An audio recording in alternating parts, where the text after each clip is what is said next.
You know that feeling when you refresh your banking app? It's almost a nervous tick at this point. You're not expecting a miracle.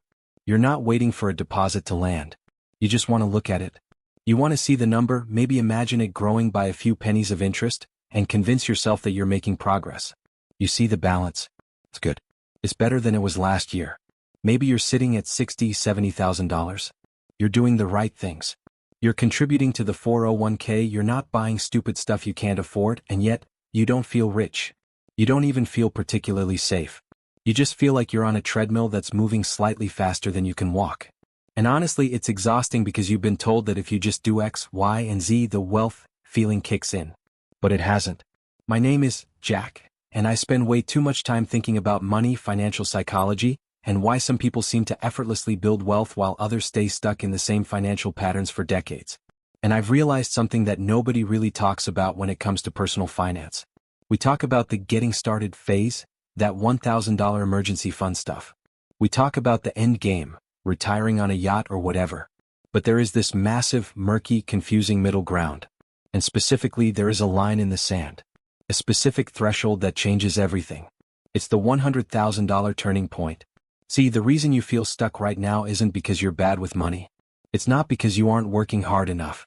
It's because you are trying to play the game of wealth accumulation with the rules of the poverty mindset. And the $100,000 mark? That's where the rulebook gets completely rewritten. Today, I want to walk you through exactly what happens at that number, why it feels so impossible to reach, and why, once you actually touch it, your brain is probably going to try to sabotage you. This is the stuff I wish someone had told me 5 years ago. Let's get into it. So, let's start with the cold, hard math, but I want to explain it in a way that actually makes sense to your gut, not just a spreadsheet. We all love the concept of compound interest. Albert Einstein supposedly called it the eighth wonder of the world. It's this beautiful idea that your money makes money, which then makes more money. You put in $1 and it magically spawns cents. And when you're looking at a graph of $1 million over 30 years, it looks like a hockey stick. It goes flat for a long time and then, whoosh, it shoots up to the sky. But here's what nobody warns you about. When you are in the flat part of that graph, it doesn't feel like a hockey stick. It feels like a ceiling. If you are starting from zero, or even worse, if you're starting from negative student loans, credit card debt, whatever, your first few $1,000s of net worth feel like they weigh 1,000 pounds each. Let's say you managed to scrape together $10,000. You are incredibly proud of yourself. You did it. But then you do the math on the interest.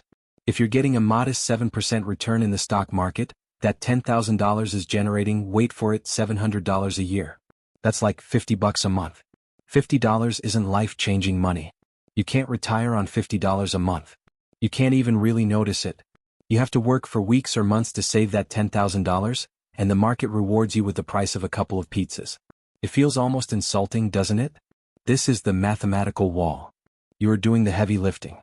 You are the one waking up early, skipping the fancy brunch, driving the older car. You are putting in the 100% of the effort, and the money is just sitting there, barely lifting a finger to help. I remember when I finally hit my first $20,000 saved. I felt like I had climbed Mount Everest. I looked at my statement and I waited for the feeling of financial freedom to hit me. I thought, okay, I'm safe now. And then my car made a weird noise. A noise that cost $1,500 to fix. In a split second, my Mount Everest achievement felt like a molehill.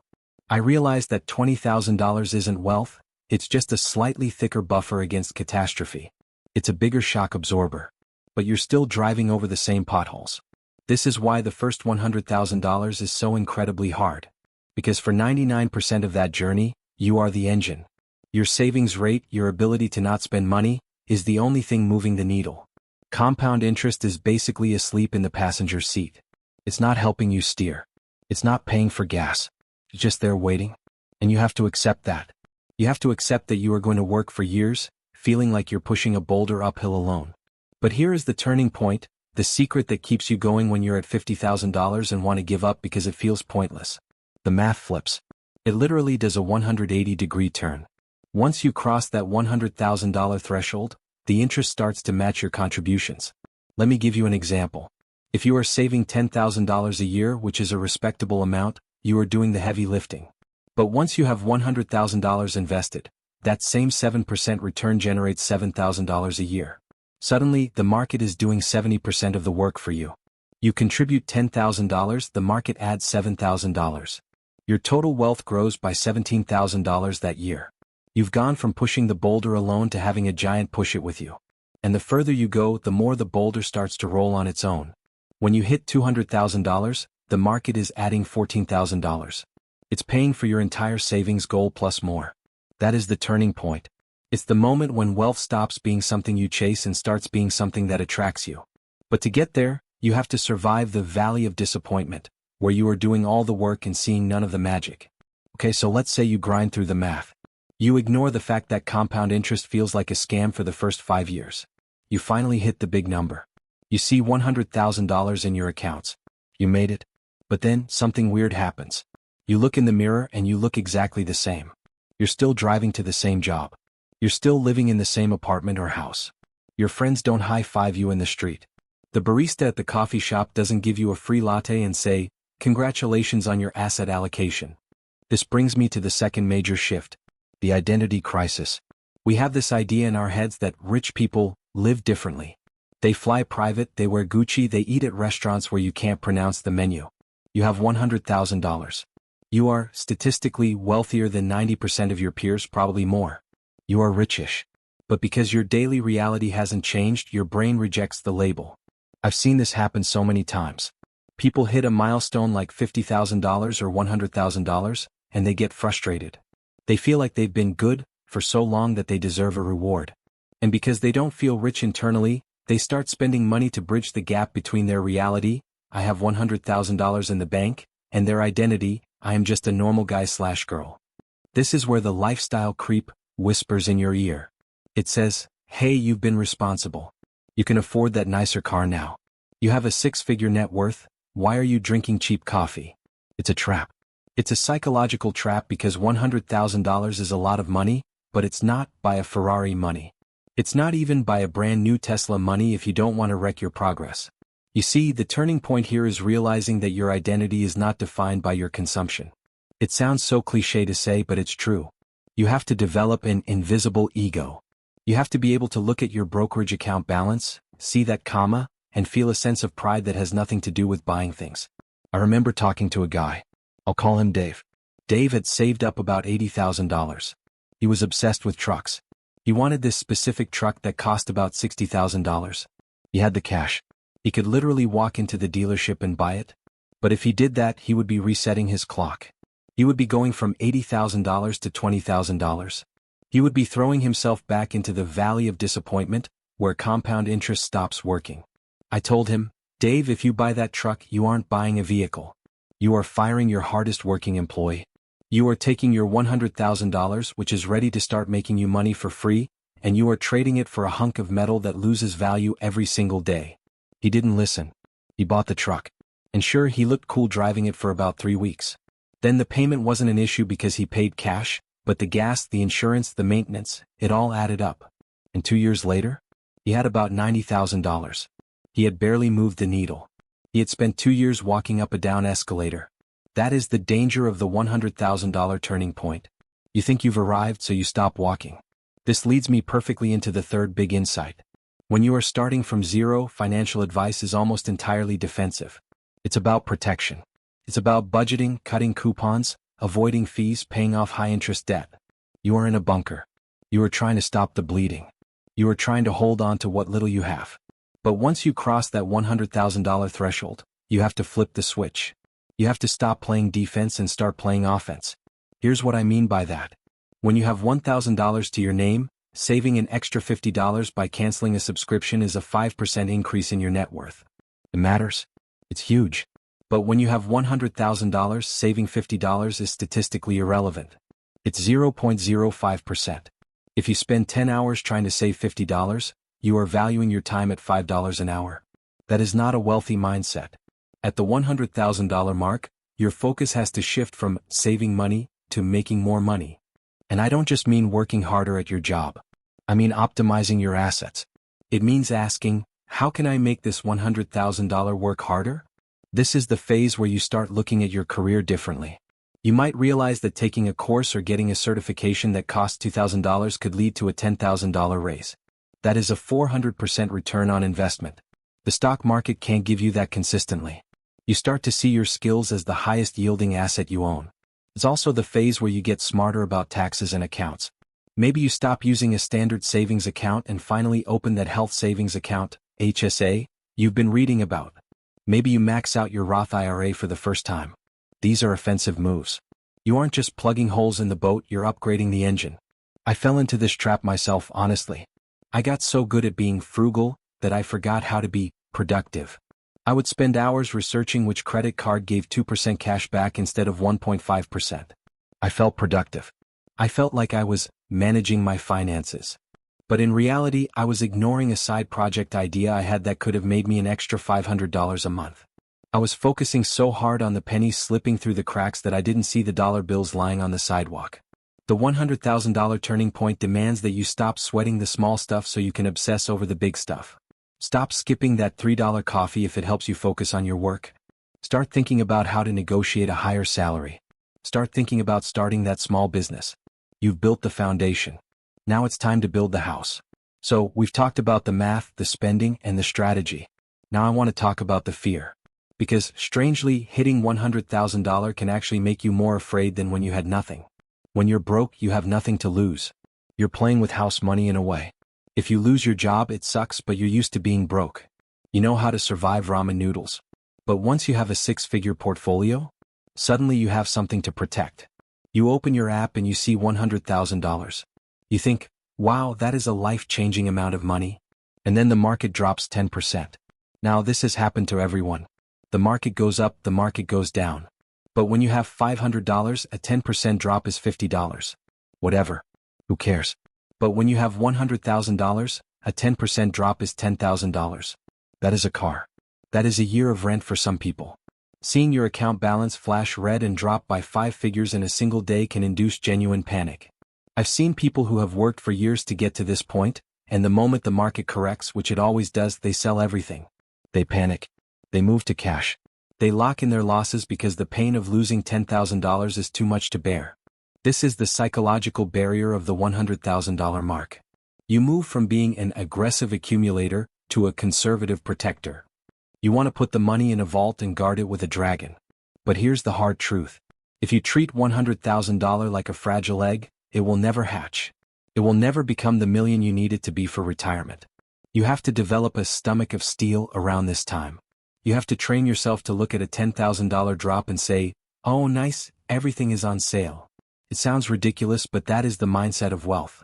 If you are 30 or 40 years old, a market crash is not a threat. It is an opportunity for your $100,000 to buy more shares at a discount. This is easier said than done, by the way. I'm not sitting here telling you it's easy to watch your hard-earned money evaporate on a screen. Keeps me up at night sometimes. But you have to zoom out. You have to look at the 10-year chart, not the 24-hour chart. The $100,000 turning point requires you to trust the system more than you trust your fear. Alright, let's move on to something a bit more abstract but equally powerful. There is a strange social phenomenon that happens when you cross this threshold. You become part of a secret club, but you don't get a membership card. Let me ask you this. How many of your friends know exactly how much money you have? For most of us, the answer is 0. Maybe a spouse. But that's it. Money is the last taboo. We talk about our dating lives, our health issues, our family drama. But we never talk about the number in our bank account. So, you hit $100,000. You are achieving something that 90% of people your age will never achieve. You are winning the game. But to the outside world, you are exactly the same. You're still going to the same dinners, splitting the bill. You're still listening to your friends complain about being broke while you sit there silently, not wanting to be arrogant. This creates a feeling of dissonance. It's called stealth wealth, or sometimes just feeling like a fraud. You feel like you're living a double life. At work, you're just an employee. At home, you're just a regular person. But in the back of your mind, you're thinking, I have the power to change my life completely if I wanted to. This can actually be dangerous because it leads to isolation. You feel like nobody understands your struggle. Your friends are struggling to pay rent, you're struggling to decide which index fund to overweight. It sounds like a rich people problem, and it is, but it's a real problem. It's lonely at the top, even if the top is just the first hill. The turning point here is realizing that you don't need validation from others to make your wealth real. You don't need to buy a flashy watch to signal, I have arrived. You don't need to tell your friends, guess what guys, I have $100,000 now. You have to find peace in the silence. You have to become comfortable with the fact that your greatest achievement is also your most secret. I found this really hard. I wanted to brag. I wanted to tell someone, look, I did it. I'm not a failure. But I learned that true confidence is quiet. It doesn't need to scream, just knows. And that is a powerful shift in personality. When you stop needing external validation for your success, you stop making stupid financial decisions to impress people who probably aren't paying attention anyway. This brings me to the final, and perhaps most profound shift that happens at $100,000. It's the question of enough. For a long time your goal was just more. More than zero. More than debt. More than last month. But $100,000 is a substantial number. In many parts of the world, or even in many parts of this country, if you live frugally, $100,000 invested can generate enough passive income to cover a significant portion of your basic expenses. Suddenly, the goal isn't just get rich. The goal becomes get free. You start doing the math. You think, okay, if I have $100,000 and I live on $40,000 a year, the market pays for a quarter of my life. That is huge. That is freedom. But then the paradox kicks in. The closer you get to freedom, the more you realize you want more freedom. And the more you realize how much stuff costs. It's a moving goalpost. When you had $0, you thought $100,000 would make you feel set for life. Now that you have $100,000, you realize you actually need $1.5 million to retire comfortably. The goalpost moves. It moves way out into the distance. This can be incredibly demotivating if you aren't careful. You can fall into the trap of thinking, I'll never get there. Why bother? But the turning point is realizing that $100,000 isn't the finish line. It's the first base camp. You've climbed K2. Now you can see Everest. And yeah, Everest looks terrifying. It looks impossible. But you also know something you didn't know when you were at sea level. You know that you can climb. You have proven to yourself that you can do the hard work. You have the discipline. You have the patience. You have to reframe the goal. It's not about hitting some magical number where rainbows shoot out of your wallet. It's about buying back your time. $100,000 buys you options. It buys you the ability to quit a toxic job and take a lower-paying one that makes you happier because you have a cushion. It buys you the ability to take a sabbatical. It buys you sleep at night. When you shift your focus from how much can I accumulate to how much freedom can I buy, the game changes completely. $100,000 is a massive amount of freedom. Even if it's not retire on a beach freedom, it's tell your boss to stick it freedom. And that, honestly, is worth more than Gucci. It's worth more than a sports car. It's the ultimate luxury. So, we've covered a lot of ground here. We talked about the math, that brutal first half where you do all the work. We talked about the identity crisis of not feeling rich, the trap of lifestyle inflation, the shift from defense to offense, the fear of losing it, the loneliness of stealth wealth, and the paradox of enough. If you are sitting there right now looking at your accounts and you're at $40,000 or $60,000, and you feel tired, I just want to tell you that it's normal. It is supposed to be hard. If it were easy, everyone would have a six-figure net worth. The fact that you are struggling with it means you are in the fight. You're doing the work. The $100,000 turning point isn't just a number on a screen. It is a transformation of who you are. You cannot cross that line without becoming a different person. You become more patient. You become more confident. You become more secure. And the crazy part is, once you get there, the second $100,000 is faster. And the third is even faster. The snowball is real. You just have to build the snowball first, and that part is cold and wet and miserable. But once it starts rolling, you can't stop it if you tried. So, what do you do with this information? How do you actually use this? First, acknowledge the phase you are in. If you are in the pushing the boulder phase, accept it. Embrace the grind. Stop looking for the magic shortcut. There isn't one. Just keep pushing. Calculate how many months or years until you hit the $100,000 mark. Write it down. Put it on your fridge. That is your mission. Second, protect your identity. Don't let the number go to your head, but don't let it shrink your heart. Stay humble. Keep your old friends. Don't become the person who talks about crypto at Thanksgiving dinner. Be the person who quietly, steadily builds a fortress of solace around themselves. Third, switch to offense. Start asking, how can I earn more? Instead of just, how can I save more? Look for the 400% returns on your skills and career. You've built the base, now accelerate. And finally, breathe. You are doing better than you think you are. In a world of consumerism and debt, simply having a positive net worth puts you ahead of the curve. Having $100,000? You are leading the pack. This journey isn't a sprint. It's a marathon with hurdles, steep hills, and sometimes really bad weather. But the view from the $100,000 mark? It's pretty good. It gives you a vantage point you didn't have before. You can see the path ahead. It's clear. It's scary, sure, but it's clear. Keep walking. Keep saving. Keep believing that the math works even when it feels like it doesn't. Because I promise you the turning point is coming. And when you hit it, you'll realize that all those years of nobody noticing were actually years of you becoming the kind of person who doesn't need them to notice. And that is the real wealth. Thanks for hanging out with me today. I know this was a bit of a deep dive, but I think these are the conversations we need to be having. Money isn't just math, it's psychology, it's behavior, it's life. If you found this helpful, or if it just made you feel a little less alone in the struggle, hit that like button. It helps the algorithm show this to other people who might be stuck in that same valley. And if you haven't already, subscribe.